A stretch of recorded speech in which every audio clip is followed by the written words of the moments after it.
හොඳයි 10 ශ්‍රේණියේ දරුවොත් එක්කලා කාර්ය ශක්තිය ජවයේ මාතෘකාවේ ඊළඟ කොටසත් එක්ක සම්බන්ධ වෙන්නයි හදන්නේ. අපි කලින් ආඩම් කොටසේදී සාකච්ඡා කරන අතර කරා විභව මේ චාලක ශක්තිය පිළිබඳ විස්තරාත්මකව කතා කළා. ඊට අතරේ අපි ශක්ති ප්‍රභේද ඒ වගේ දේවල් කතා කළා. අවසානයේ කතා කළේ චාලක ශක්තිය ගැන. මේ චාලක ශක්තිය යෙදීම ගැන කතා කරා. ඊට පස්සේ මාතෘකාව ලියලා ඇති චාලක ශක්තිය ගණනය කිරීම කියන මාතෘකාව. ඉතින් චාලක ශක්තිය ගණනය කිරීමේදී අපි කී චාලක ශක්තිය හඳුන්වන්න EK භාවිතා කරනවා කියලා කිව්වා. ඉතින් මෙතෙන්දී මෙන්න මේක සමාන වෙලා තියෙනවා භාගයයි mv වර්ග. ඒ කියන්නේ මෙතන m කියන්නේ ස්කන්ධය, m කියන්නේ ස්කන්ධය, v කියන්නේ වස්තුවේ ස්කන්ධය,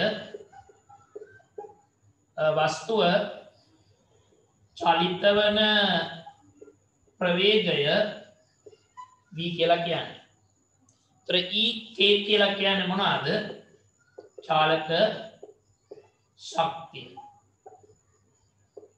චාලක ශක්තිය තමයි මොනවාද? චාලක ශක්තිය තමයි මෙන්න මේ ek වලින් සටහන් වෙන්නේ. චාලක ශක්තිය. එhmenan ඔන්න අපි මෙන්න මේ සමීකරණය උපයෝගී කරගෙන තමයි අපි චාලක ශක්තිය ගණනය කරන්නේ. එhmenan අපි මාතෘකාව ලිව්වා. ඒකේ අනුමාතෘකාව ලියන්න චාලක ශක්තිය ගණනයට සමීකරණයක් කියලා ලියලිවරලා ටක් ගාලා සමීකරණය ලියලා කොටු කරන්න. ඒ සංකේත වලින් කියවෙන්නේ මොනවද කියන එක සටහන් කරගන්න. දැන් ඉක්මන් කරන්න බලන්න.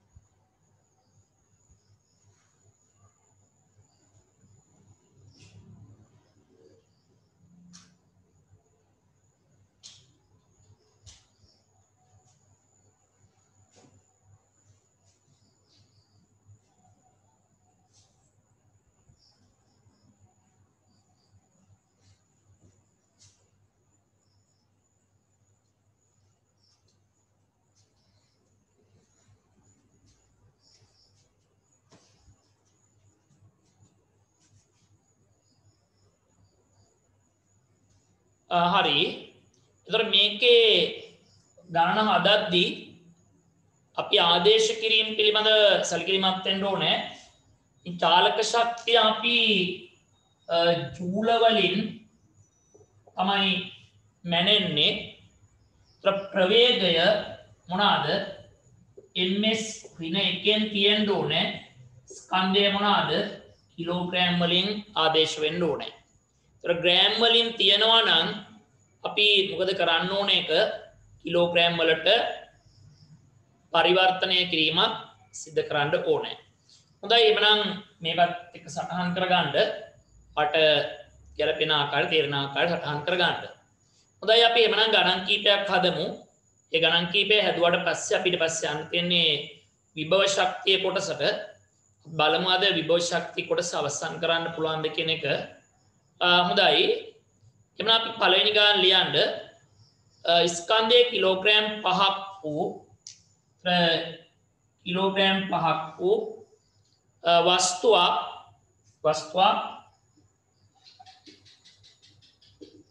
තප්පරයට මීටර් 20ක ඒකාකාර ප්‍රවේගයකින් චලනය වේ. ඒකාකාර ප්‍රවේගයකින් චලනය වේ. වස්තුවේහි ඇති වස්තුවේ ඇති චාලක ශක්ති ප්‍රමාණය ගණනය කරන්න. වස්තුවේ ඇති චාලක ශක්ති ප්‍රමාණය ගණනය කරන්න. හොඳයි බොම් පොඩි ගානක් තියෙන්නේ මන්ට හදන්න බලන්න.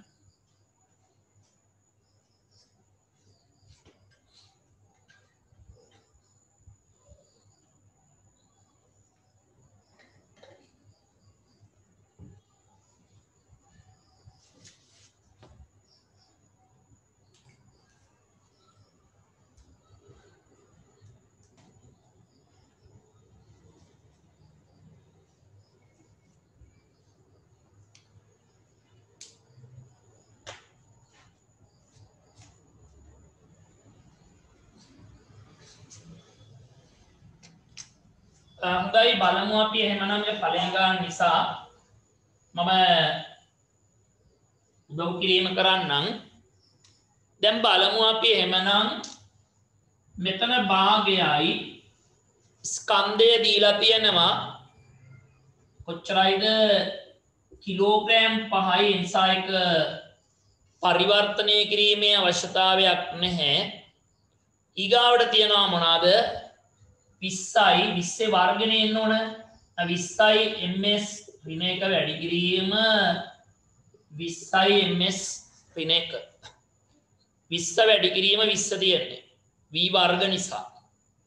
දැන් එහෙමනම් අපි සුළු කිරීම බලමු. දෙවරක් 1යි දෙවරක් 10යි. එතකොට 20 5ක් 100යි 100 10ක් උතර වෙනවා කීයක්ද 1000යි ජූල් කියලා පිළිතුර එනවා. එහෙනම් ඔන්න ඒ ගානේ කාරණාව හරි. කතන්දරේ හරි. හොඳයි එහෙනම් අපි ඊට පස්සේ තව ගානක් ලියන්න ග්‍රෑම් 400ක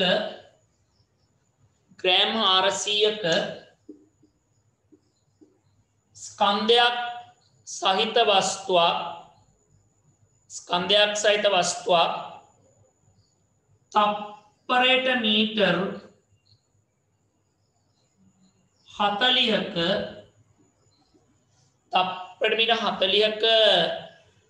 ප්‍රවේගයකින් ඒකාකාර ප්‍රවේගයකින් ගමන් කරයි. මෙම වස්තුව සතුව තිබෙන චාලක ශක්ති ප්‍රමාණය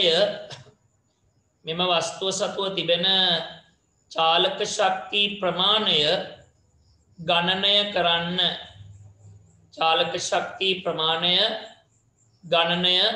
කරන්න. දැන් මේවර ග්‍රෑම් වලින් දීලා තියෙන්නේ සාගුණ දන්නවා මොනවද කරන්න ඕනේ කියලා. එවනයි පරිවර්තනයත් එක්ක ගාන සකස් කරන්න බලන්න.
හොඳයි බලමු අපි එහෙමනම් ගාන හදන්න කොහොමද කියන කාරණාව.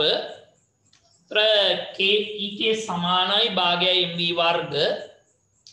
භාගය සටහන් වෙනවා වැඩි කිරීම 400යි ග්‍රෑම් මේක බෙදනවා කිලෝග්‍රෑම් කරන්න කීයද 10න් බෙදනවා. ඔන්න මෙතන 10න් බෙදුවා. දැන් 10න් බෙදුවට පස්සේ ඊළඟට 1 කිලෝග්‍රෑම් වෙනවා. දැන් මොකද වෙන්නේ? v වර්ග. එහෙනම් ප්‍රවේගාගය කීයද? ප්‍රවේගාගය 40යි ms ඍණ 1. ප්‍රවේගාගය 40යි නම් අපි එන 40 වර්ගනේ. එහෙනම් එනවා කීයක්ද? 40යි ms ඍණ 1 වැඩි කිරීම 40යි ms ඍණ 1. පේනවා අඩුව ඇති සම පොඩ්ඩක් සකස් කරලා ලියනවා. නැවත සරයක් මෙතන කිලෝග්‍රෑම් වැඩි කිරීම 40යි ms ඍණ 1 වැඩි කිරීම 40යි ms ඍණ 1. දැන් මොකද වෙලා තියෙන්නේ? මේ බිඳුවට මේ බිඳුව කැපුණා, බිඳුවට කැපිලා ගියා. මෙතනත් බිඳුවක් කැපුණා. එතකොට එනවා කීයක්ද? 4 වැඩි කිරීම 40 වැඩි කිරීම 4. එතකොට එනවා කීයක්ද? 4 වරක් බිඳුවයි 4 වරක් 4 16යි 106ට 4න් වැඩි කරන්න තියෙන්නේ. එතකොට එනවා කීයක්ද? 4 වරක් බිඳුවයි 4 වරක් 16 කීයද? 64යි 640ක් ජූල්. ඔන්න එහෙමනම් පිළිතුර එනවා. බලන්න සුළු කිරීම හරිද කියලා. 640යි ජූල්. දැන් මේක 1000න් බෙදලා වුණා කිලෝ ජූල් කරලා තියන්නත් පුළුවන්. එච්චර අවශ්‍ය නැහැ. අපි ඉල්ලලා නැත්තම් කිලෝ ජූල් කරන්න කියලා නැත්තම් අවශ්‍ය නැහැ. ඒතර කිලෝ ජූල් කරන්න මොනවද කරන්නේ? මේන උත්තරේ කීයද බෙදන්නේ? 1000න් බෙදනවා. 1000න් බෙදුවාම අපිට පුළුවන්කම තියනවා මොනා කරන්නද? කිලෝ ජූල් කරගන්න. ඒක කියලා නැත්තම් අවශ්‍ය වෙන්නේ නැහැ. හොඳයි එහෙනම් ඔන්න අපිට මේ එන්න පුළුවන් ආකාරය ස්කන්ධය ප්‍රවේගයේ දීලා චාලක ශක්තිය හොයන්න කියන්න පුළුවන්. ඊගාවට අපිට ප්‍රවේගයයි චාලක ශක්තියයි දීලා අපිට කියත හැකි මොනවාද? ස්කන්ධය හොයන්න කියලා. එහෙනම් අපි ඒ જાතිය ගණනක් හදමු. ලියන්න 10යි ms ඍණ 1 10යි ms ඍණ 1 නියත ප්‍රවේගය යටතේ 10යි ms ඍණ 1 නියත ප්‍රවේගය යටතේ ගමන් කරන වස්තුවක චාලක ශක්තිය ජූල් 1000ක් වේ. චාලක ශක්තිය ජූල් 1000ක් වේ. ජූල් 1000ක් වේ. ජූල් 1000ක් වේ. ජූල් 1000ක් වේ. චාලක ශක්තිය ගණනය කරන්න චාලක ශක්තිය ස්කන්ධය ගණනය කරන්න මේ ගානේ පොඩි තව වෙන්න ඕන දෙයක් තියෙනවා. මොකද්ද? අපි දෙකෙන් කැපුණේ නැති නිසා 640 කියන උත්තරේ නෙවෙයි එන්නේ. ඒතර මොකද්ද වෙලා තියෙන්නේ? දෙවරක් 1යි මෙතන දෙවරක් 2යි. එක නිසා මොකද වෙලා තියෙන්නේ? දැන් දෙවරක් 40 80යි 84ක් තියෙන්නේ. බිඳුවයි 8 වරක් 4 කීයද? 32යි 320යි ජූල් තියෙන්නේ. ඒක එතන සකස් කරගන්න 320යි ජූල් කියන වගේ. 320යි ජූල්. හරිද? එහෙනම් ඔන්න ඒ අඩුපාඩුව සකස් කරගන්න දෙකෙන් බෙදලා නැති කාරණාව තියෙන්නේ. සා දෙකෙන් බෙදෙන්න ඕනේ එක නිවැරදි කරගන්න. හරි එමනම් අපි ඊගාවට තියෙන්නේ මෙන්න මේ කාරණාව තියෙන්නේ. දැන් ගාන හදන්න. එතකොට දීලා තියෙනවා ප්‍රවේගය දීලා තියෙනවා. ඊගාවට දීලා තියෙනවා මොනවාද? ස්කන්ධය දීලා තියෙනවා. මේ ශක්තිය දීලා තියෙනවා චාලක ශක්තිය. හොයන්න තියෙන්නේ මොනවාද? ස්කන්ධය තමයි සොයන්න තියෙන්නේ. ස්කන්ධය හොයන්න තියෙන්නේ. හොඳයි මම ඉක්මනට ගාන හදන්න බලන්න.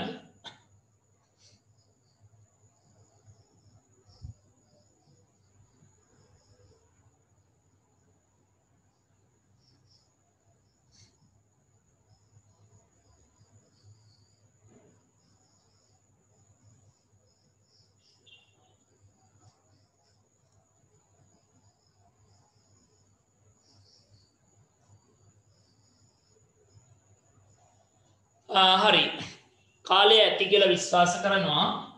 මේක හැම ළමෙක් මේකේ අඩුපාඩුව හදාගන්න ඇති. එහෙනම් බලමු කාරණාවට ගිහිල්ලා. දැන් මෙතන තියෙනවා චාලක ශක්තිය කීයක්ද? 1000යි ජූල සමානයි භාගයයි m වැඩි කිරීම v වර්ග. v වර්ග කීයද? 10යි ms ඍණ 1 වැඩි කිරීම 10යි ms ඍණ 1. ඔන්න බලන්න ඔය ආදේශය හරිද කියලා. දැන් මෙතෙන්දි මතක තියාගන්න අනිවාර්ය කාරණාවක් තමයි මොකද්ද? මේ සමීකරණය ලියන්න ඕන. ඊළඟ නිවැරදිව ආදේශය තියෙන්න ඕනේ. ඒ වගේම මොකද්ද වෙලා තියෙන්නේ? අවසාන පිළිතුර නිවැරදි ඒකකයක් එක්කලා තියෙන්න ඕනේ. සංඛ්‍යා විතරක් ලිව්වට අපිට ලකුණු ලැබෙන්නේ නැහැ. ඒ නිසා මතක තියාගන්න අනිවාර්යයෙන්ම ඒකකයක් සටහන් කරන්නම ඕනේ. නිවැරදි ඒකකය. දැන් එහෙමනම් අපි මේ ටික ආදේශ කරලා තියෙනවා. දැන් එයා මොකද කරන්නේ අපි? දැන් මෙතන සුළු කරගෙන යන්න තියෙනවා. ඒතර m උත්ත කරලා අපි මේ පැත්තේ m ඉතුරු කරලා මේ ටික මෙහෙට ගේනවා. ඒතර මොකද වෙලා තියෙන්නේ? මෙන්න 1000යි ජූල මේ හරේ තියෙන දෙක මේ පැත්තට අපහම ලවයට ඇවිල්ලා දෙක වෙනවා. වැඩි කිරීම දෙක බාටපත් වෙනවා. ඉතින් 10 වැඩි කිරීම 10 මෙහෙට ආවහම 10යි ms ඍණ 1 වැඩි කිරීම 10යි ms ඍණ 1 වෙනවා. දැන් හරි සරලයි. මොකද වෙලා තියෙන්නේ? මේ බිඳුව කැපුණා. මේ බිඳුව කැපිලා ගියා. එතකොට ඉතුරු වෙන්නේ 10 වැඩි කිරීම 2 අවසානයේ උත්තර වෙනවා කීයක්ද? 20යි කිලෝග්‍රෑම් සමානයි m කියන පිළිතුර අපිට ලැබෙනවා. ඔන්න එනම් ඒ උත්තරේ හරි. බලන්න අඩුපාඩු තියෙන නැති කියලා හිතනවා. මොනවාරි ගැටලුවක් තියෙනවා නම් මෙසේජ් එකක් දාන්න.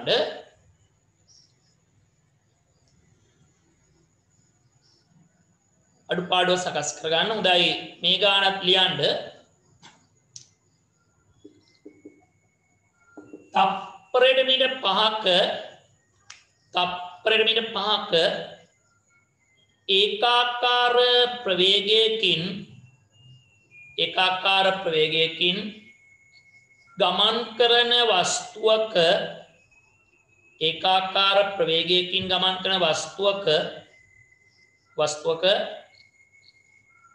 ඇති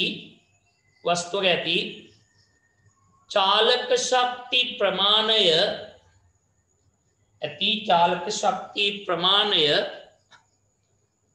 ශක්ති ප්‍රමාණය ජූල 2500කි මෙම වස්තුවේ ස්කන්ධය ගණනය කරන්න. මෙතන 2500යි ජූල් ප්‍රවේගය v 5යි ms ඍණ 1. හොඳයි එහෙනම් ටක් ගාලා ගාන හදන්න බලන්න. තා ඉක්මනට ගාන හදන්න.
හොඳයි එමත් බලමු චාලක ශක්තිය 2500යි මොනවාද ජූල් වලින් ඊගාවට සමානයි භාගය එනවා ඊළඟට ස්කන්ධය හොයන්න තියෙන්නේ වැඩි කිරීම m වැඩි කිරීම මොනවද වෙලා තියෙන්නේ 5 වැඩි කිරීම 5 එනම් 5යි ms ඍණ 1 වැඩි කිරීම 5යි ms ඍණ 1 දැන් මොකද කරන්නේ අපි m උක්ත කරනවා m උක්ත කරලා මොකද කරන්නේ අපි භාගයයි 5 වැඩි කිරීම 5යි ගෙනියනවා සමාන ලක්ෂණයෙන් විරුද්ධ පැත්තට. ඒතර මොකද වෙන්නේ 2500 තියෙනවා ජූල් වලින් ඊගාවට එක බෙදනවා මොකෙන්ද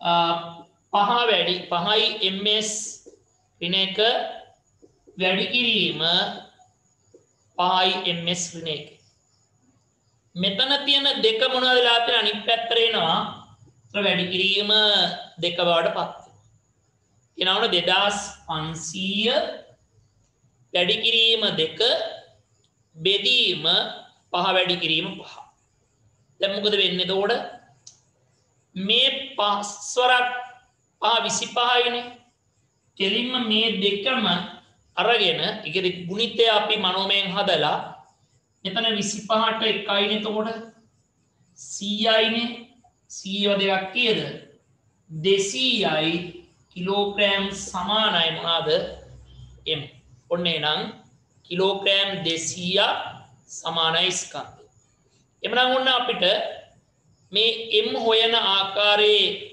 තමයි අපි කතා කළේ ඊට පස්සේ අපිට හොයන්න තියෙන්නේ v හොයන ආකාරය බලමු එහෙමනම් v හොයන ආකාරයේ ගණන් වලට යන්න හොඳයි මේ ගානේ අඩුපාඩු සකස් කරගන්න ඇති දැන් එහෙමනම් අපි ඊගාවට කාරණාවට යමු ඊළඟ ගානට ලියන්නේ නම් ගාන ස්කන්ධයේ කිලෝග්‍රෑම් 2ක් වූ ස්කන්ධයේ කිලෝග්‍රෑම් 2ක් වූ වස්තුවක තිබෙන චාලක ශක්ති ප්‍රමාණය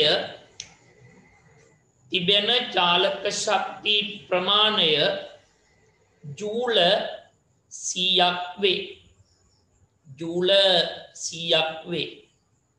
ජූල 100ක් වේ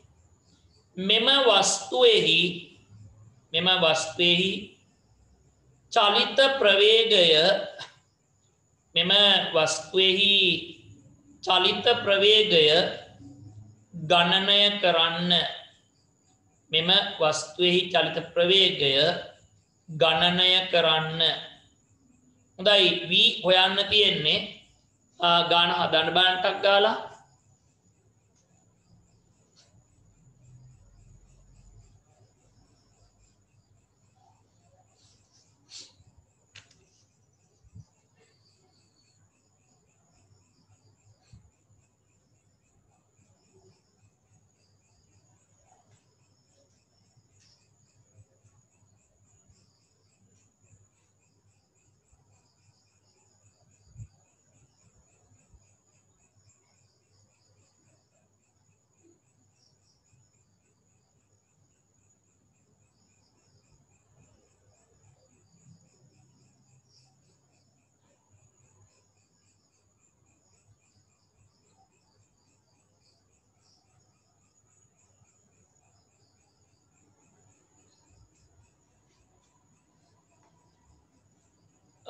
හොඳයි එමනම් බලමු අපි මොකද වෙලා තියෙන්නේ චාලක ශක්තිය 100යි ජූල සමානයි භාගයයි වැඩි කිරීම 2යි කිලෝග්‍රෑම් වැඩි කිරීම v වර්ග දැන් ඔය ආකාරයනේ තියෙන්නේ එහෙනම් දැන් අපි v වර්ගය උක්ත කරලා මේ ටික මෙහෙට ගේනවා ඒතර 100 හැම තියනවා ජූල් මේ හරේ තියෙන දෙක අනිත් පැත්තට ගියපුවාම මොකද වෙන්නේ?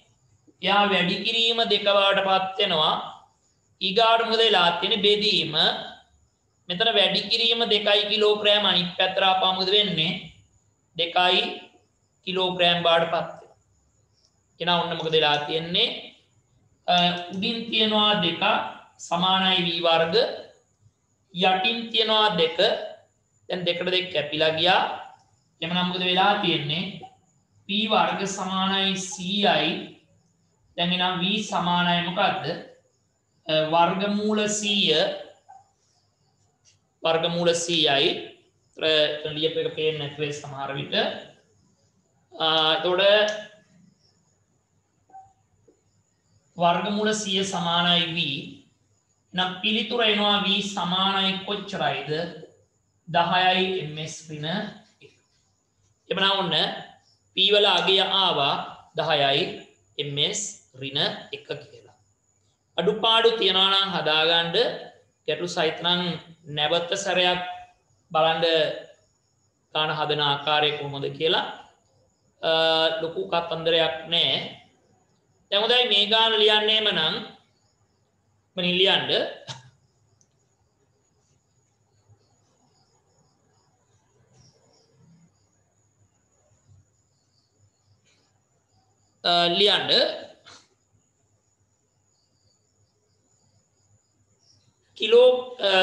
කිලෝග්‍රෑම් එකක 1 කිලෝග්‍රෑම් එකක ස්කන්ධයක් සහිත කිලෝග්‍රෑම් එකක ස්කන්ධයක් සහිත වස්තුවක ජූල් 200ක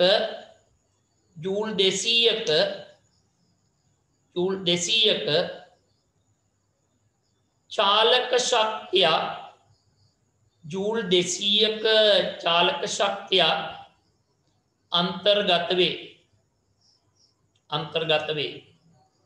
මෙම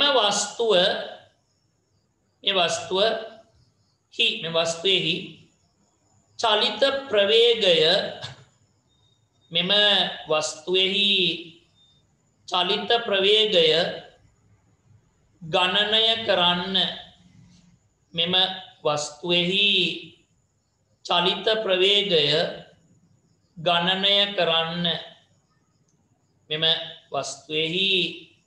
චලිත ප්‍රවේගය ගණනය කරන්න හොඳයි ඉක්මනට ගාන හදන්න බලන්න.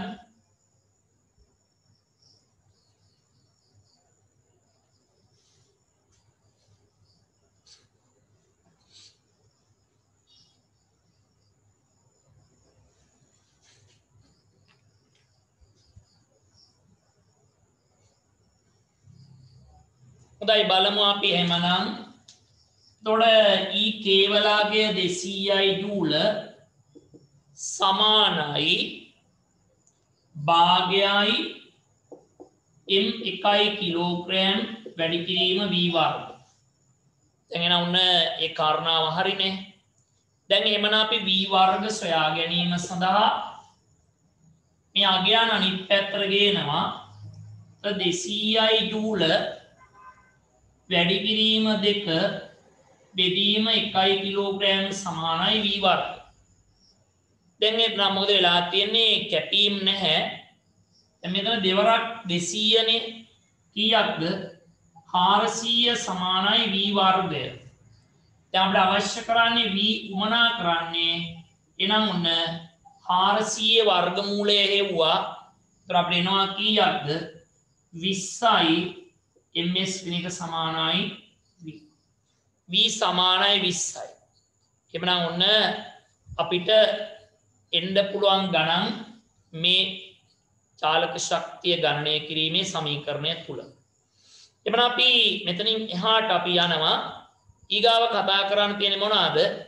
විභව ශක්තිය පිළිබඳව තමයි අපි කතා කරන්න යන්නේ. බලමු අපි මාතෘකාව විභව ශක්තිය කියන්නේ මොකක්ද කියන කාරණාවත් එක්ක බලමු. ඒතර විභව ශක්තිය කියලා කියන්නේ අපි ආරම්භයේ කතා කළා මොකද්ද වෙලා තියෙන්නේ දැන් කිසියම් වස්තුවක් තියෙනවා ඒක අස්ථායි පිහිටීමක තියෙනවා. දැන් මෙන්න වස්තුවක් තියෙනවා මේක අස්ථායි පිහිටීමක අන්තර්ගත කරලා තියෙනවා. දැන් මොකද වෙලා මේ බෝලයක් නූලකින් මොකක්ද තන්තුවකින් එල්ලලා තියනවා කියලා කියමු. දැන් මොකද වෙන්නේ? මේ නූල ගැලෙව්වොත් එහෙමලා මෙන්න මෙයාව මේ පොළව මතට පතිත වෙනවානේ. පොළව මත පතිත වෙනවා. කියන්නේ මේ පිහිටීම හේතු කොටගෙන මෙයාට ශක්තියක් ලැබිලා තියෙනවා.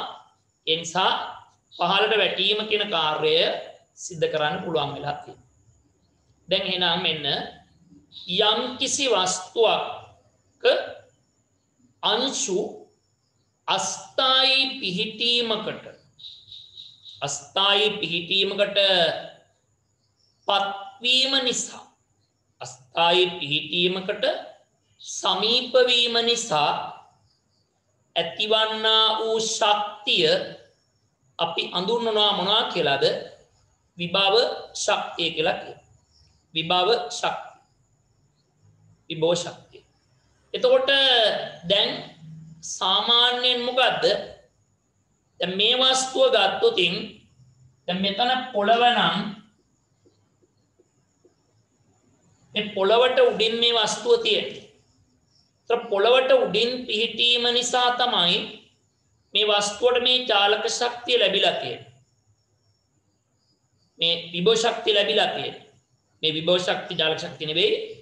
මේ විභව ශක්තිය ලැබිලා තියෙන්නේ පොළොවට ඉහළින් පිහිටීම නිසා.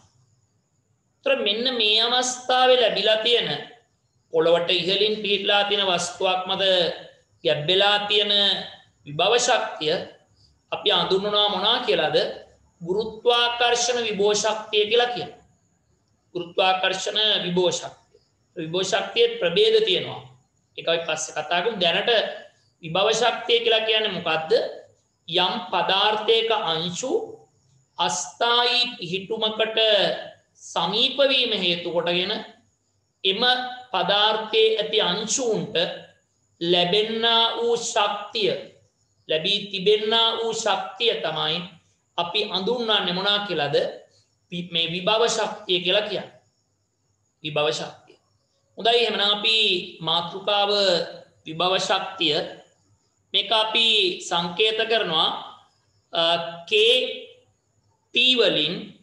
ඉතින් අපි KP කියලා දාගන්න අර KE වලින් අපි සංකේත කරන එක KP කියලා. හොඳයි එහෙනම් ලියමු අපි යම් පදාර්ථයක තිබෙන අංශු අස්ථායි පිහිටීමකට සමීප වීම හේතු කොටගෙන එනම් පදාර්ථයේ පිහිටීම වෙනස් වීම නිසා හෝ හැඩය වෙනස් වීම නිසා හෝ එනම් පදාර්ථයේ පිහිටීම වෙනස් වීම නිසා හෝ හැඩය වෙනස් වීම නිසා හෝ එම පදාර්ථයේ තිබෙන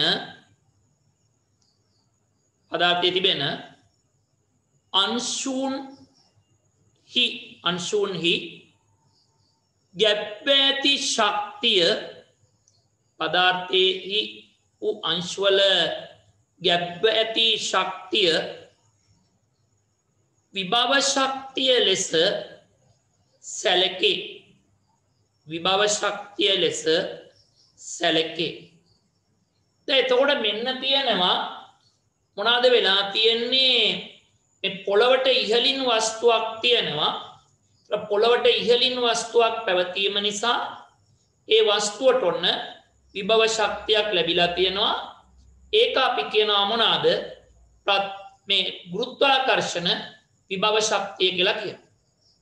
දැන් ඒ වගේම තමයි රබර් පටියක් දෙපැත්තට අදිනවා. එහෙම නැත්නම් සර්පිල දුන්නක් දෙපැත්තට අදිනවා. මෙන්න මේ වගේ අවස්ථාවක පිහිටීම වෙනස් වෙන අංශු වල මෙවැනි පිහිටීමක් අපි දී ඇතිවන ශක්තිය විභව ශක්තිය අපි හඳුන්වනවා මොනවා කියලාද? ප්‍රත්‍යාස්ත විභව ශක්තිය කියලා කියනවා. ප්‍රත්‍යාස්ත විභව ශක්තිය කියලා අපි හඳුන්වනවා. හොඳයි. එහෙනම් අපි මාතෘකාව ලියන්න විභව ශක්තියේ ප්‍රභේද අංක 1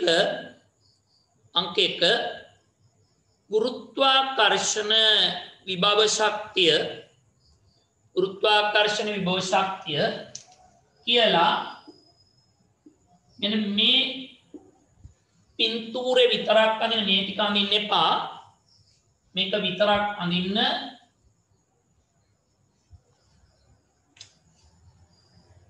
ඒ විදිහට එක අඳින්න.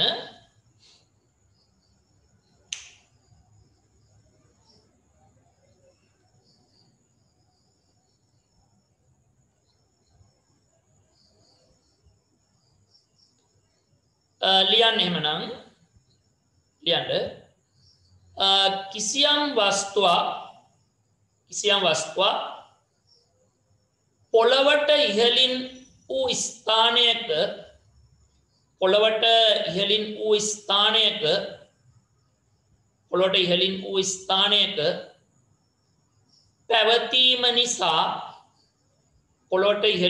ස්ථානයක පැවතීම නිසා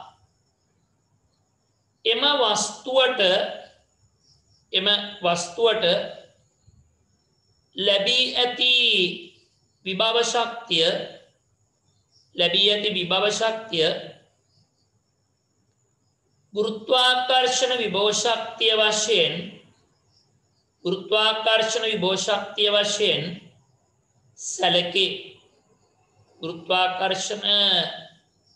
ශක්තිය වශයෙන් සැලකේ. ගුරුත්වාකර්ෂණ විභව ශක්තිය වශයෙන් සැලකේ. දැන් එහෙමනම් ඔන්න අපි ඒ කොටස හරියට පස්සේ මාතෘකාව ලියන්න. ගුරුත්වාකර්ෂණ විභව ශක්තිය සහිත අවස්ථාවන්ට උදාහරණ. ගුරුත්වාකර්ෂණ විභව ශක්තිය සහිත අවස්ථාවන්ට උදාහරණ. දැන් මෙන්න අපිට පුළුවන් මොනවාද? ගසක් තියෙනවා. මේ ආකාරයට ගහක් තියෙනවා. මේ ගහක තියෙනවා මේ තියෙන ඵලය මේ තියෙන ගස. ත්‍රොන්න මොකද වෙලා තියෙන්නේ? ගසක තිබෙන අටුවකින් එල්ලෙමින් ගසක තිබෙන ඵලයක අන්තර්ගත වෙලා තියෙන්නේ මොනවාද? ගුරුත්වාකර්ෂණ විභව ශක්තිය තමයි තියෙන්නේ. එන්න අපි අංක 1 දාලා ලියමු. පින්තූරේ දාලා පින්තූරයක් අඳින්න. ඉක්මනට.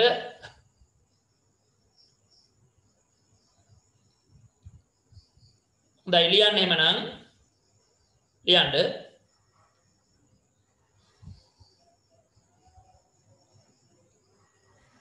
නටුවකින්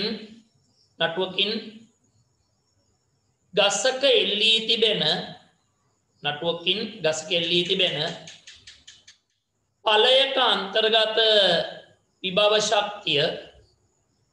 ඵලයක අන්තර්ගත විභව ශක්තිය ඊගාවට මෙන්න තියෙනවා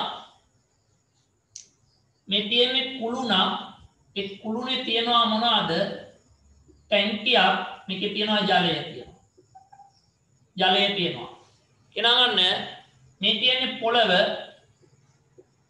එවනම් ගන්න මොනවාද වෙලා තියෙන්නේ? පොළවට ඉහළින් පිහිටවා තිබෙන ටැංකියක අන්තර්ගත මේ තියෙන ටැංකිය. එතකොට ටැංකියක අන්තර්ගත වෙලා තියෙන ජලය සතු ශක්තිය අපිට හඳුන්වන්න පුළුවන් මොනවාද? එhmenan ඒ ගුරුත්වාකර්ෂණ විභව ශක්තිය පවතින අවස්ථාවක් විදිහට අපිට හඳුන්වන්න පුළුවන්කම තියෙනවා. හොඳයි එහෙනම් අපි ඔන්න විභව ශක්තිය මොනවාද? ගුරුත්වාකර්ෂණ විභව ශක්තිය තියෙන අවස්ථා දෙකක් ගැන අපි කතා කළේ. එකක් තමයි මොනවාද? ගසක තියෙන නටුවකින් ඉල්ලා තියෙන ඵලයක අන්තර්ගත ශක්තිය. එහෙනම් මේක පින්තූරයක් ගාලා අඳින්න. ඇදලා සටහන් කරන්න. ඇදලා සටහන් කරන්නටක් ගාලා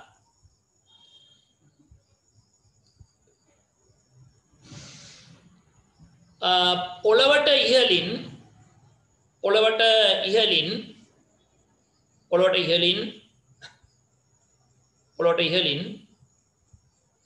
ටැංකියක පොළොට ඉහළින් වූ ටැංකියක අන්තර්ගතව තිබෙන පොළොවට ඉහළින් වූ ටැංකියක අන්තර්ගතව තිබෙන ජලයේ අන්තර්ගත ශක්තිය ජලයේහි අන්තර්ගත ශක්තිය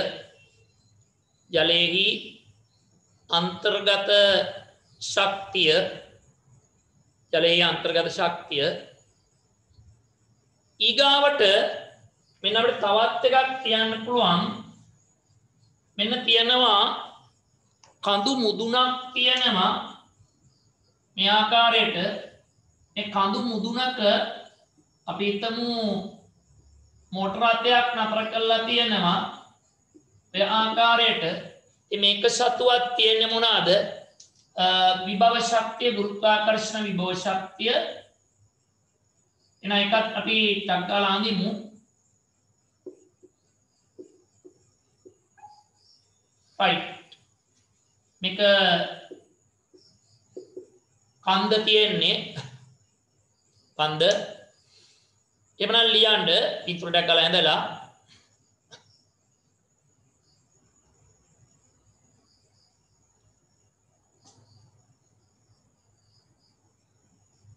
කන්දක්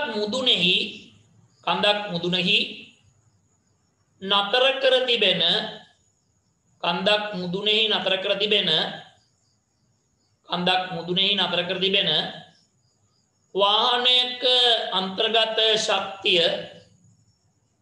අන්තර්ගත ශක්තිය ඊගාවට තවත් තියෙනවා මොනවද වෙලා තියෙන්නේ? මේ දිය ඇල්ලක් තියෙනවා. මෙන්න මේ ආකාරයට මේ තියෙන්නේ මේ දිය ඇල්ල මේ කඳු මුදුනේ තියෙන්නේ. ඒතර මෙන්න මේ දිය ඇල්ලේ මුදුන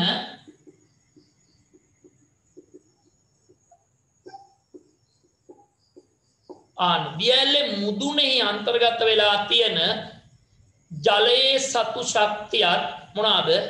විභව ශක්තිය වෙනවා. එමනම් අපි ගුරුත්වාකර්ෂණ විභව ශක්තිය වෙනවා. එහෙනම් අපි ඒක ටක් ගාලා සටහන් කරගමු. ඉතා ඉක්මන් කරන්න.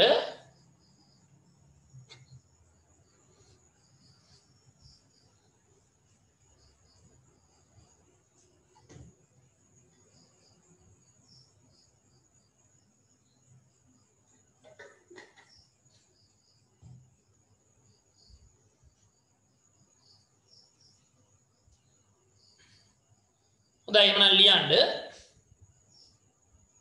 දියැලක මුදුනේ වූ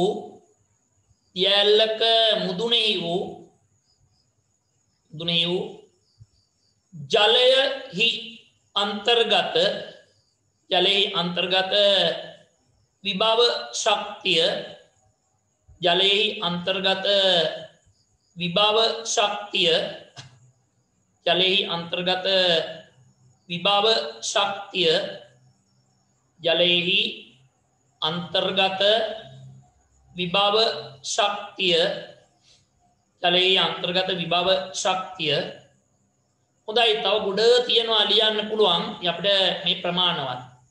ඊට පස්සේ අපි මාතෘකාව ලියනවා. ඊළඟ දෙවෙනි ආකාරයේ විභව ශක්තිය අපි ලියුවේ මොනවාද? ප්‍රත්‍යස්ත විභව ශක්තිය. එතන අපි ටක් ගාලා සටහන් කරන්න. ප්‍රත්‍යස්ත විභව ශක්තිය ප්‍රත්‍යස්ත විභව ශක්තිය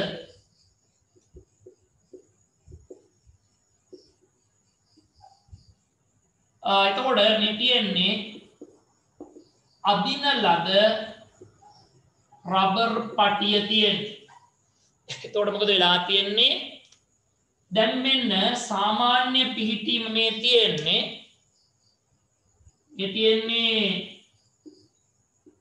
සාමාන්‍ය දිග මේ තියෙන්නේ මොනවාද? මේ තියෙන්නේ ඇදීමෙන් පසු දිග. ඔන්න ඇද්දට පස්සේ දිග. දැන් මොකද වෙලා තියෙන්නේ? අන්න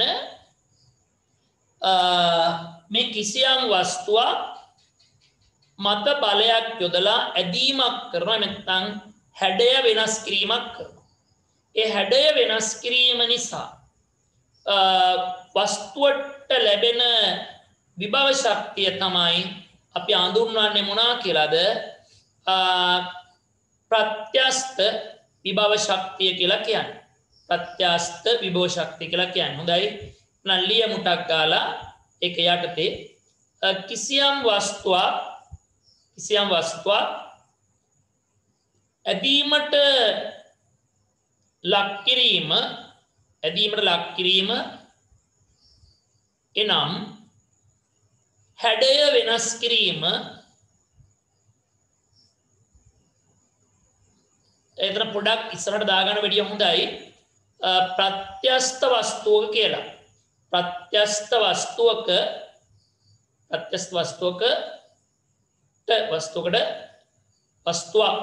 වස්තුවක් ඇදීමකට ලක් කර ප්‍රත්‍යස්ත වස්තුවක් ඇදීමට ලක් කර හැඩය වෙනස් කිරීම. එහෙම ලියා ගන්නකො. ප්‍රත්‍යස්ත වස්තුවක් ඇදීමට ලක් කර හැඩය වෙනස් කිරීම හේතු කොටගෙන ඊට ලැබී ඇති විභව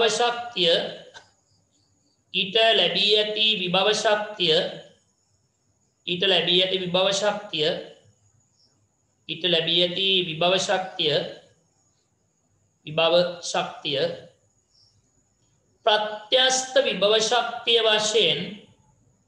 ප්‍රත්‍යස්ත විභව ශක්තිය වශයෙන් සැලකේ. ප්‍රත්‍යස්ත විභව ශක්තිය ලෙස සැලකේ. රයිට්. උදාහරණ කියලා එනම් මේක ටක් ගාලා අඳින්න. ඉතා ඉක්මනින් අඳින්න.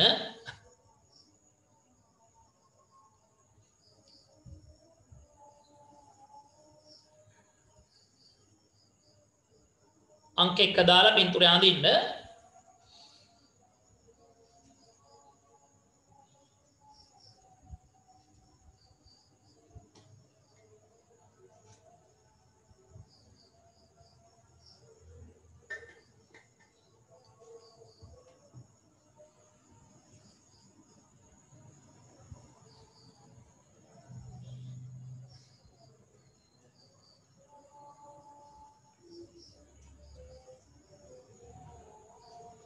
හොඳයි. ලියන්න එහෙමනම් ඇදීමට ලක් කළ රබර් පටියක් සතු ශක්තිය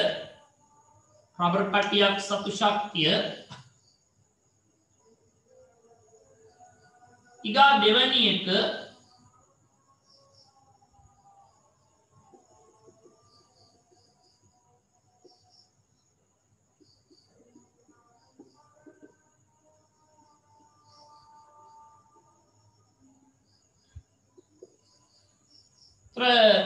මෙන්න සර්පිල දුන්නක් තියෙන්නේ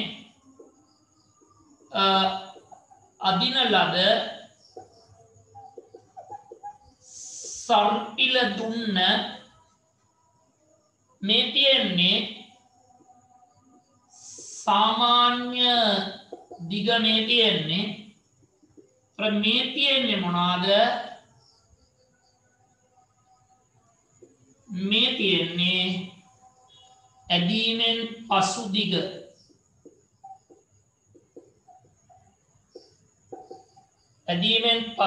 තමයි ඔය තියෙන්නේ.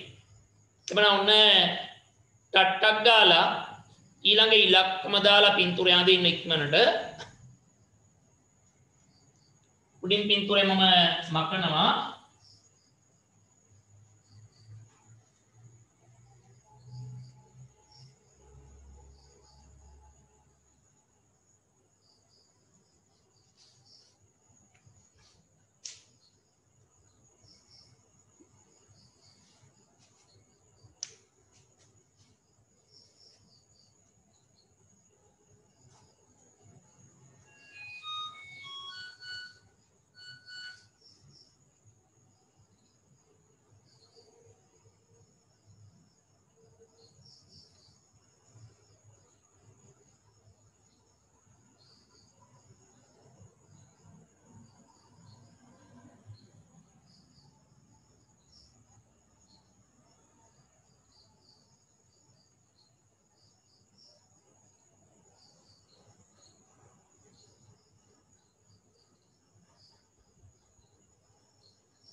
හොඳයි එහෙනම් ලියන්න.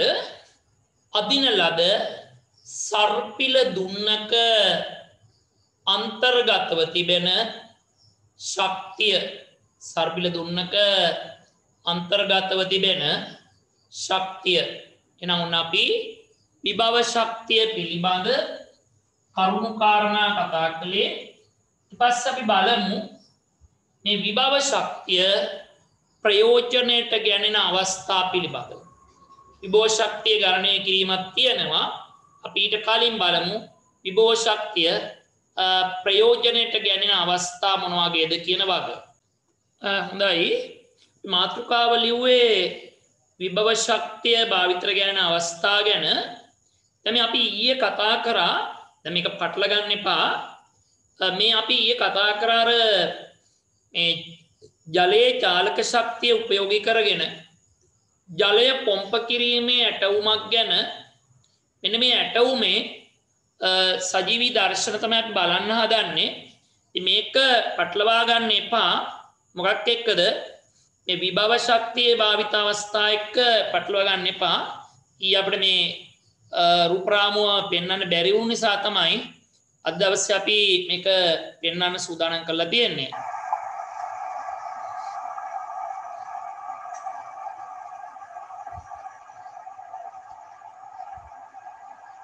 බලන්න මේ භාජන තියෙනවා. භාජන දිගේ වතුර පිරීගෙන යනවා. ඒ පිරීගෙන ගියාට පස්සේ මුදුනේදී මොකද වෙලා තියෙන්නේ? ජලය ටික අර පීල්ලකට වැක්කිරෙනවා. මේ පීල්ලට වැක්කුරුනාට පස්සේ මොනවද වෙන්නේ? පීල්ල දිගේ ගලාගෙන යාමක් වෙනවා. දැන් මෙතන ගලාගෙන යන ජල පහර තියෙනවා.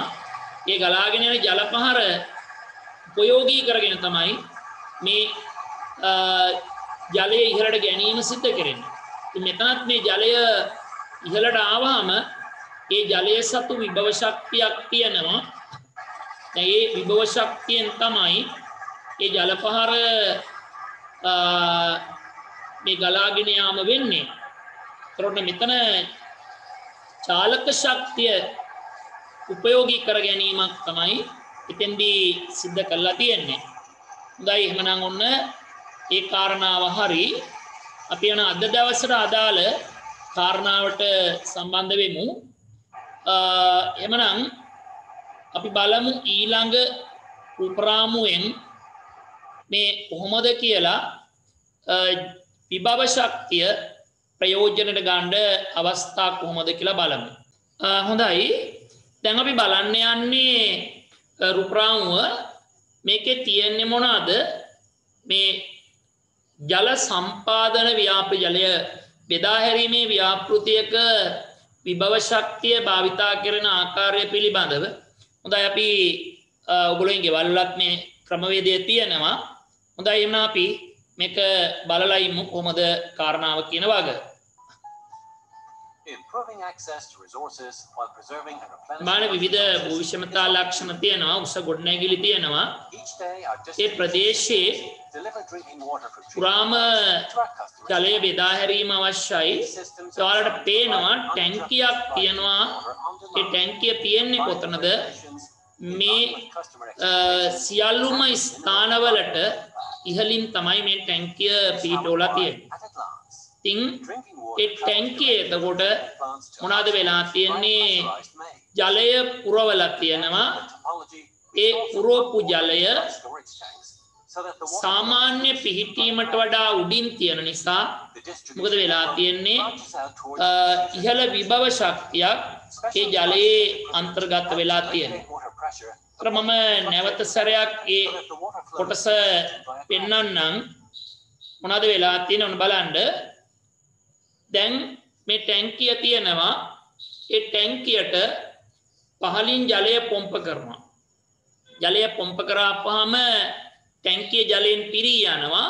එතකොට ටැංකිය ජලයෙන් පිරී ගියපුවාම ටැංකියේ තියෙන ජලය අනෙකුත් ගොඩනැගිලි භූමි ප්‍රදේශවලට ඉහළින් තියෙන නිසා එයා සතුව ලොකු විභව ශක්තියක් නිර්මාණය වෙලා තියෙනවා. දැන් ඊට පස්සේ මොකද වෙලා තියෙන්නේ අපිට දැක්කා වතුර පොම්ප කළා මේකට ඉරෙව්වා. ඒ පුරෝණ වතුර ටික ඊළඟට අනිත් පැත්තෙන් ගලාගෙන යනවා අර ජනාවාස ප්‍රදේශයට ගලාගෙන යනවා. ඉතින් ඒ යන්නේ කොහොමද? කිසිදු වියදමකින් තොරව යන්නේ. ඒක පොම්ප කරන්න මුදලක් වැය කරන්න වෙනවා. මොකද විභව ශක්තිය ගැප් කරන්න ඕනනේ. ඒක නිසා මෝටර භාවිතා කරලා මේක පොම්ප කරනවා. පොම්ප කරලා ඉවරලා ඊට පස්සේ මොකද කරන්නේ? ඒ ජලය ටික අර ගුරුත්වාකර්ෂණ විභව ශක්තිය යටතේ බෙදා හැරීම සිද්ධ කරනවා. දැන් බලන්න ඔන්න වතුර පිරුණා. වතුර පිරුණාට පස්සේ ඒක පිටාර නල ඔස්සේ බෙදී යනවා සෑම ප්‍රදේශයකටම බෙදී යාමක් සිද්ධ වෙනවා.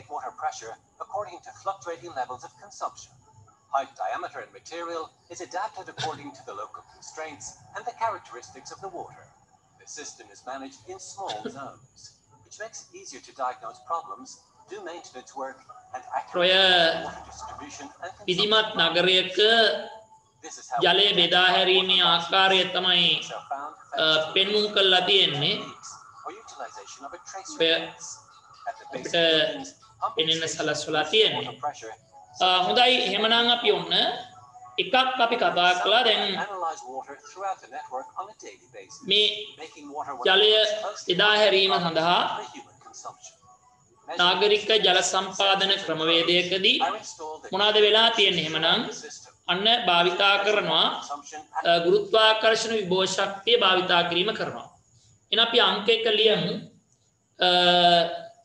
ජල සම්පාදන ක්‍රියාවලියේදී ජල සම්පාදන ක්‍රියාවලියේදී ජල සම්පාදන ක්‍රියාවලියේදී එතකොට මේ තියෙන්නේ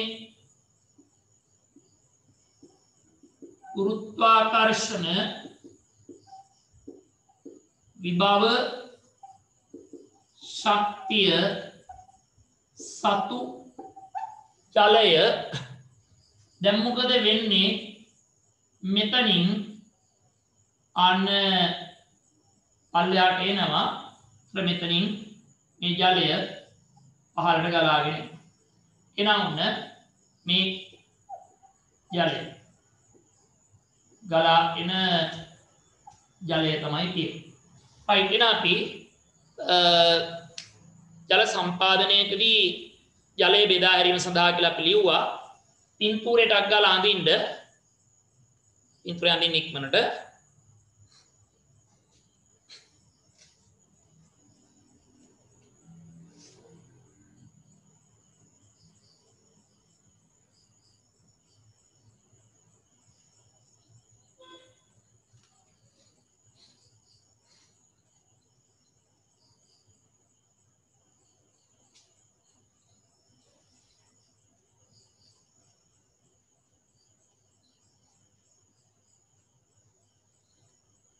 හොඳයි එහෙනම් ලියන්න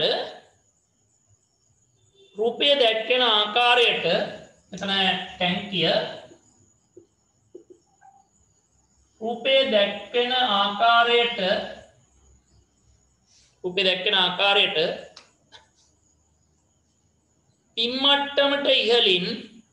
පිම්මට්ටමට ඉහළින් ඌ ටැංකියක ජලය රඳවා ඇත. බිම්මට්ටමට ඉහළින් ඌ ටැංකියක ජලය රඳවා ඇත. මේ නිසා එම ජලය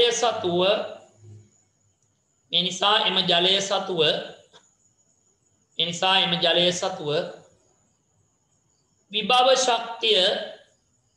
විභව ශක්තිය අන්තර්ගතව ඇත. මේ නිසා පියදමකින් තොරව එහි වූ ජලය පහත් බිම් වෙත යොමු කිරීමට ගලා යාමට සැලැස්විය හැක. හොඳයි එහෙනම් ඔන්න අපි ඒ කාරණාව හරි. අපි තව අවස්ථාවක් බලමු මේ විභව ශක්තිය ප්‍රයෝජන ගන්න අවස්ථාවක් ගැන. දැන් හොඳයි බලන්න අපි ඊළඟට බලන්න හදන්නේ අපි ලංකාවේ භාවිතා කරන විදුලි උත්පාදන ක්‍රමවේදයක් ගැන. මේකට ජලයේ විභව ශක්තියමයි භාවිතා කරලා දෙන්නේ ගුරුත්වාකර්ෂණ විභව ශක්තිය. බලමු මේ මොකක්ද කියන එක.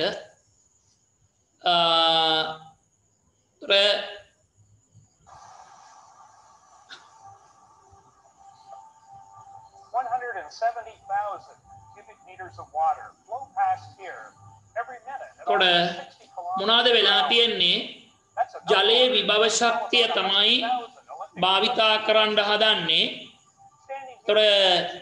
මේකෙදි මොකද වෙලා තියෙන්නේ? අපි දකින්නේ ජල විදුලි බලාගාරයක දර්ශන පෙළක් තමයි දකින්නේ. දැන් එතකොට මොනවද වෙලා තියෙන්නේ? දැන් අපිට පේනවා ජලාශයක මේ ජලය ගබඩා කරලා තියෙනවා. බලාගාරයට ඉහළින් තමයි පිහිටවලා තියෙන්නේ. මේ බලාගාරයට ඉහළින් පිහිටවලා තිබීම නිසා ඒ ජලාශයේ තියෙන ජලය සතුව ඉහළ විභව ශක්තියක් අන්තර්ගත වෙනවා. ඒ ඉහළ විභව ශක්තිය නිසා මොකද වෙලා තියෙන්නේ? සොරව විවෘත කරපුවාම මේ ජලය බොහොම වේගෙන් ගලාගෙන යන පටන් ගන්නවා. විභව ශක්තිය චාලක ශක්තිය බවට පරිවර්තනය වීමක් මෙතෙන්දි සිද්ධ වෙනවා. නවන මතක තියාගන්න ශක්ති පරිවර්තනයක් කරන්නත් පුළුවන්. දැන් මෙතෙන්දි කෙරෙන්නේ විභව ශක්තිය චාලක ශක්තියට ගේන එක තමයි කරන්නේ. එන්දි මොකද වෙලා තියෙන්නේ? ඒ ටර්බයින් කැරකෙනවා ජලය වැඩිලා. ඉතින් ඒ ජලය වැඩින්න ජලය පැමිණෙන්න හේතුනේ මොනවාද? ජලයේ සතුව තිබ්බ විභව ශක්තිය තමයි හේතු වුනේ. එහෙනම් ඔන්න කාරණාව හරි. මොකද්ද? ජල විදුලි බලාගාරයක ටර්බයින කරකැවීම සඳහා ජලය ලබා ගැනීමේදී ගුරුත්වාකර්ෂණ විභව ශක්තිය භාවිතා කරනවා. එහෙනම් අපි ටක් ගාලා ලියමු. ඊළඟ ඉලක්කම දාලා ලියන්න. ජල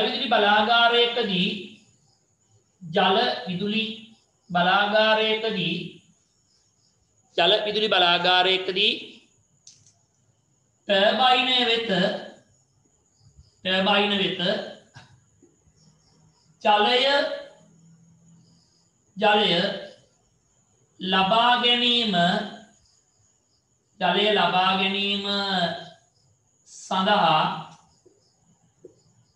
ජලය ලබා ගැනීම සඳහා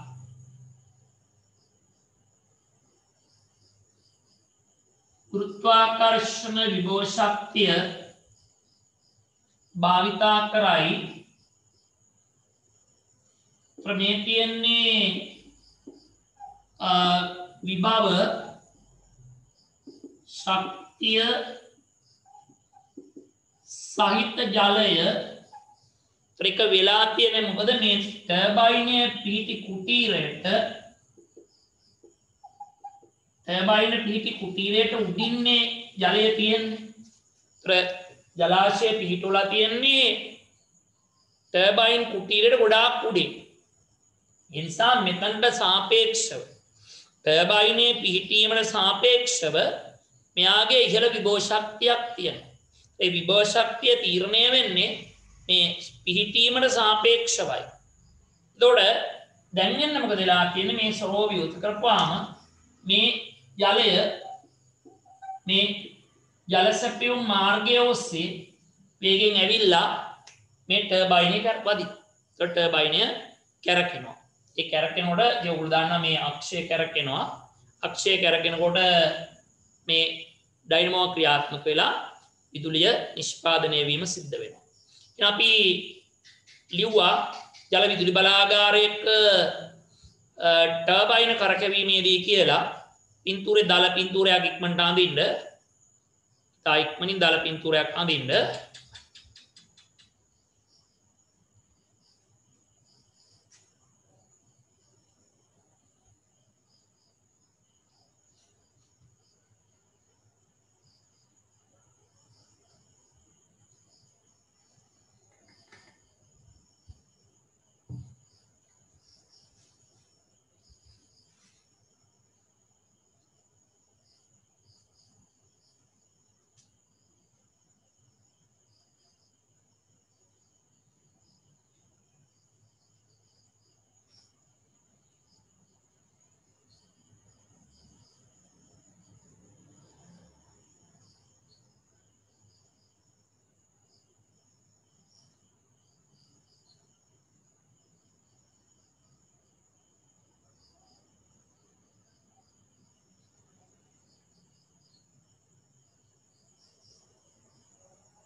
හොඳයි එහෙනම් ලියන්න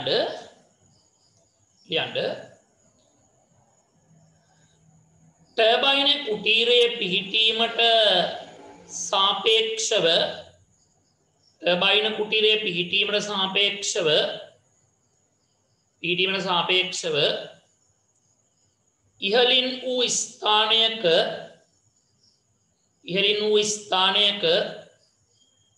ඉහළින් වූ ස්ථානයක ඉහළින් වූ ස්ථානයක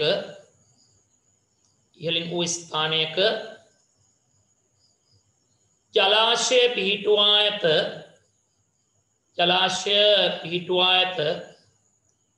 මේ නිසා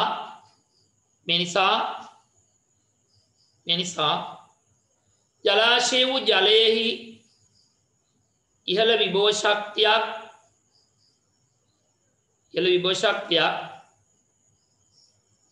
ටර්බයින කුටීරයේ පිහිටීමට සාපේක්ෂව පිහිටා ඇත. ඒ නිසා සොරව විවෘත කළ විට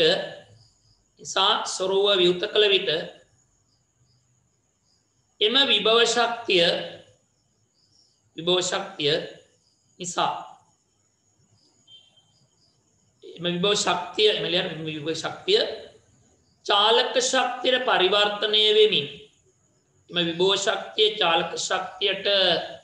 පරිවර්තනය වෙමින් ජල සැපයුම් මාර්ගය ඔස්සේ ටර්බයිනය වෙත ගමන් කර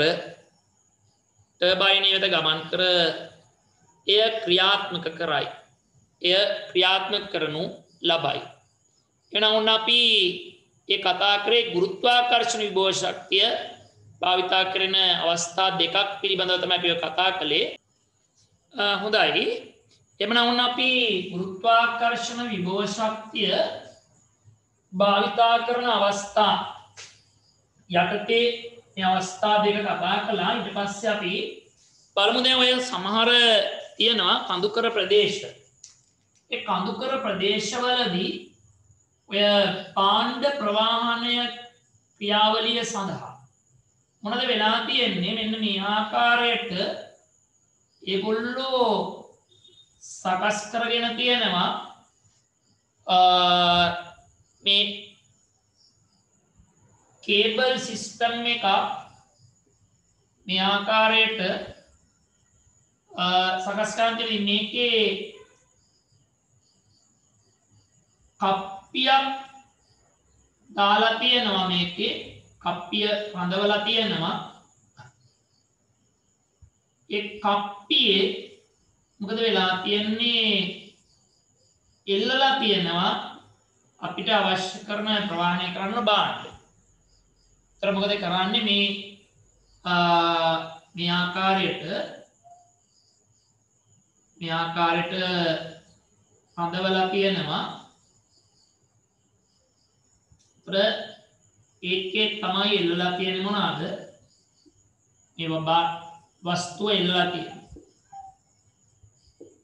මේ කියන්නේ කේබලය ඒක මේ ආකාරය සවි කරලා තියෙනවා. ඒතර මොකද වෙලා තියෙන්නේ? මෙන්න මේ කේබල් එක දිගේ එකේ කණුවක් හිටවලා කොහොම සවි කරලා තියෙනවා. මේ සරල පින්තූරයක් ඇන්දේ උඩ තවත් මේ කරා ඒ ආකාරයට සවි කරලා තියෙනවා. දැන් මොකද කරන්නේ? මේ භාණ්ඩය මෙතනින් එල්ලනවා. එල්ලුවාට පස්සේ මොකදලා තියෙන්නේ? මේක ගුරුත්වාකර්ෂණ විභව ශක්තිය නිසා ක්‍රමක්‍රමයෙන් යා පහළට ගමන් කරනවා. ඉතින් මෙතෙන්ට ආවට පස්සේ ඒක ඉවත් කර ගැනීමේ උපාය මාර්ගය යොදලා තියෙනවා. ඉතින් ඊට පස්සේ මේ ටික නැවත සැරයක් මේ ටික ආපහු උඩට අරගන්න ක්‍රමවේද හදලා තියෙනවා. හොඳයි. එහෙනම් අපි මම සරල පින්තූරයක් නෑ ඇඳලා තියෙන්නේ. එහෙනම් ලියන්න ඉහළ ස්ථානයක සිට පහළ ස්ථානයකට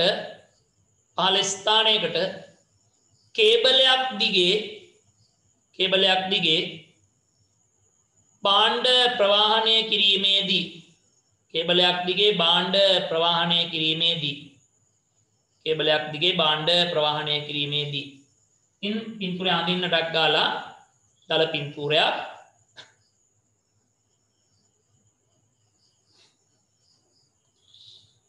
ඉතින් මේවා හරියටම අවබෝධ කරගෙන කටයුතු කරන්න නැත්නම් මොකද සස්පෙළ භෞතික විද්‍යාව හදාරන්න ගියපුවාම ගැටලුකාරී තත්ත්වයන්ට මුහුණ දෙන්න සිද්ධ වෙනවා. ඒක නිසා අවබෝධාත්මකව මේ දේවල් හරියට කරගන්න. හොඳයි එහෙනම් අපි පින්තූර විතරයි දැන් එහාට මොකද විස්තර කරන්න දෙයක් නැහැ. විභව ශක්තිය එන්නේ කොහොමද කියන එක අවබෝධයි. දැන් අපි ඊට පස්සේ කතා කරන්න යන්නේ මේ ප්‍රත්‍යස්ත විභව ශක්තිය භාවිතා කරන අවස්ථා ගැන ලියන්න. ප්‍රත්‍යස්ත විභව ශක්තිය භාවිතා කරන අවස්ථා මෙන්න තියෙනවා. මේ තියෙන්නේ කැටපෝල් එකක් තමයි මම මේ අඳින්නේ. එන්න මෙතෙන්ට ගල් කැටයක් කියලා තියෙනවා. මේ තියෙන්නේ අදින ලද රබර් පටි. තොර මේකේ තියෙන්නේ මොනවාද? අදින ලද රබර් පටිය. තොර මෙතන තියෙනවා ප්‍රත්‍යස්ත විභව ශක්තිය ගැද්වී ඇත. දැන් මේක ඇදලා තියෙන්නේ ඒක නිසා මෙයා සතුව ප්‍රත්‍යස්ත විභව ශක්තියක් තියෙනවා. දැන් ඊගා මොකද කරන්නේ? ඔය රබර් පටිය අපි අතෑරපුවාම වෙලා තියෙන්නේ ඒ විභව ශක්තිය චාලක ශක්තියට පරිවර්තනය වෙනවා. ඒ ශක්තිය තුළ ගල් කැටේට ලැබෙනවා. ගල් කැටේට ලැබීම නිසා ගල් කැටේ විස් වෙලා යනවා. ඇදපු දිහාවට විරුද්ධ දිහාවට ගල් කැටේ මොකද වෙලා තියෙන්නේ? ආන්න විස් වෙලා යන්න පටන් ගන්නවා. ඒතර මේක මෙහෙටයි විස් වෙන දිශාව මෙහෙට. රයිට් එහෙනම් අපි ලියන්න මාතෘකා ලිව්වා කැටපෝලයක් භාවිතා කර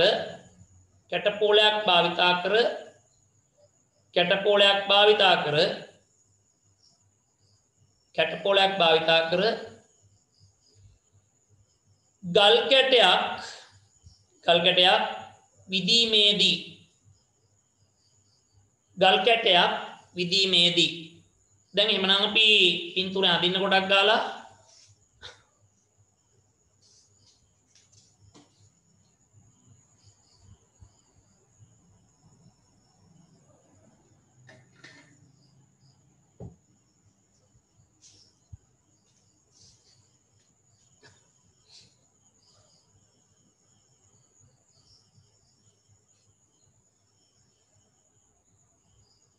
හරි ලියන්න.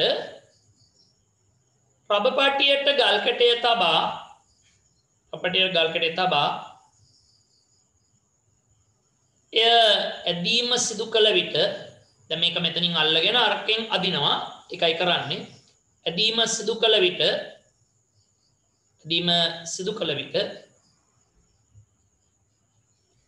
රබර් පටියෙහි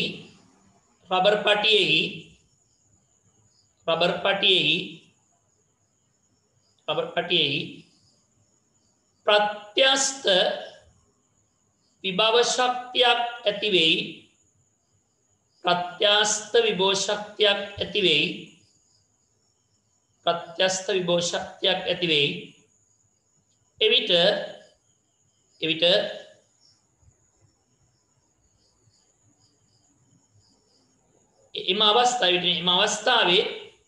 එම අවස්ථාවේ පටිය අතහැරි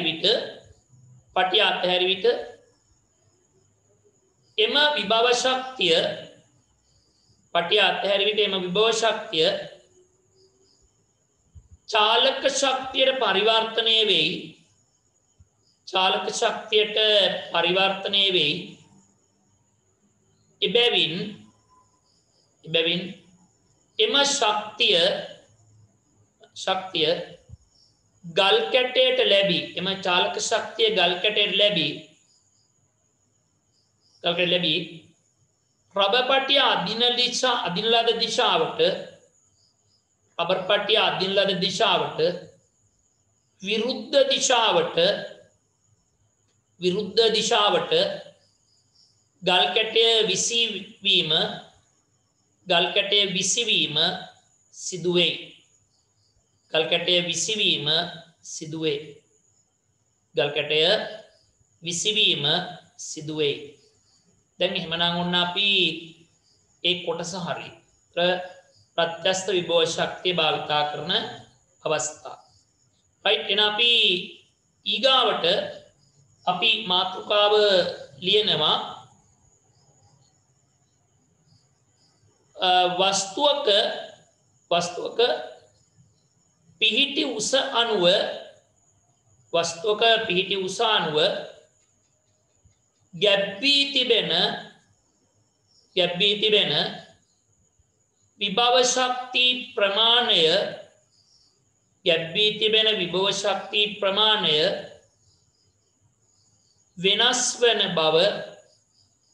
ගැබ්වී තිබෙන විභව ශක්ති ප්‍රමාණය වෙනස් වන බව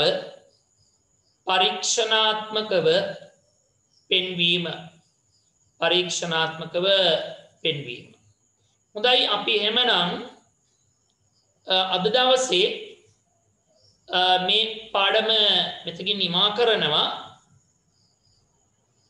මාතෘකාව යටතේ ඊළඟ පාඩම අපි සාකච්ඡා කරනවා. එක අතිරේක පන්ති දවසේ තමයි ලැබෙන්නේ. අපි මේක පාඩම් එකක දෙකකදී ඉවර කරන්න සැලසුම් කරාට තව පොඩි කොටසක් අපිට යොදා ගන්න වෙනවා. ඒක නිසා අපි ඊළඟ දවසේ බදාදා දවසේ අපි කරනවානේ අතිරේක පන්තියක්. එදා බදාදා රාත්‍රී 7 ක්ලාස් එකේදී අතිරේක ක්ලාස් එකේදී පාඩම අවසන් කරන්න බලාපොරොත්තු වෙනවා. එමනම් අපි අද ඔබේ නිවහනෙන් සමුගන්නවා.